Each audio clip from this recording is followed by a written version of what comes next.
namanya cerek yang berisi teh, ketika dituang yang keluar kopi, nggak mungkin, pasti yang keluar adalah air teh. Jadi demikian juga dengan hati.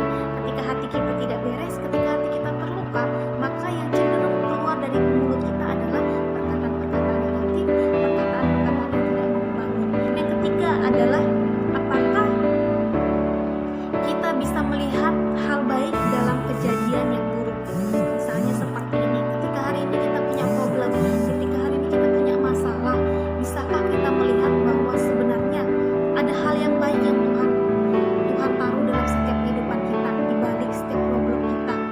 Atau malah sebaliknya kita memandang bahwa tidak ada kebaikan yang kita alami, kejadian buruk yang terjadi dalam kehidupan kita karena Tuhan tidak mengasihi kita, karena Tuhan tidak ada di pihak kita.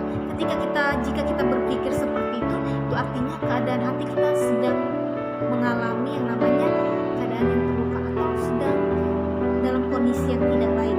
Dengan yang namanya hati yang tidak baik atau kondisi hati yang terluka yang tidak disembuhkan, itu cenderung merusak apa?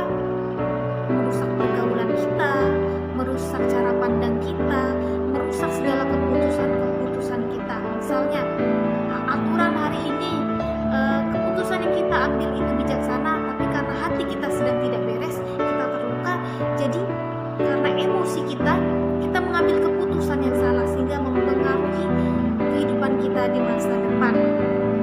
Dan kemudian bagaimana caranya supaya kita bisa menyembuhkan hati kita yang terluka?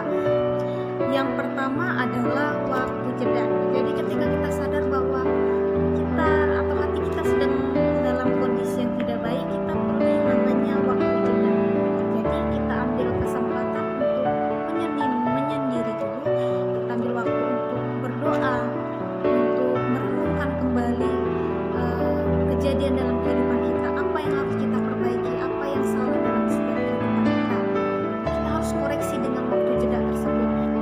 Seperti yang terdapat dalam Mazmur 9 ayat yang ke-10 dikatakan, demikian Tuhan adalah tempat perlindungan bagi orang yang terinjak, tempat perlindungan pada waktu kesesakan.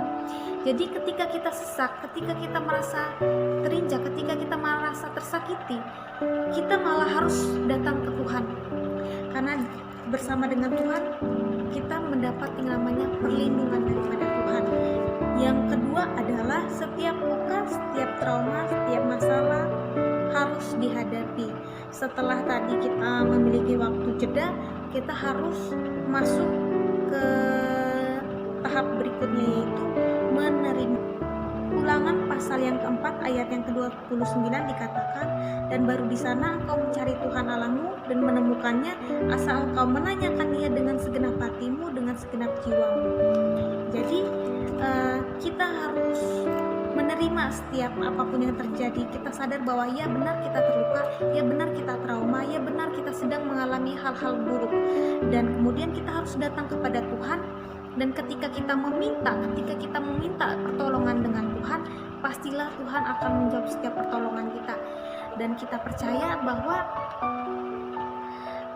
setiap yang terjadi dalam kehidupan kita sebenarnya Tuhan punya maksud baik. Ketika kita sudah melakukan 2 tahap tersebut, maka kita akan melihat bahwa hati kita akan mengalami namanya kesembuhan.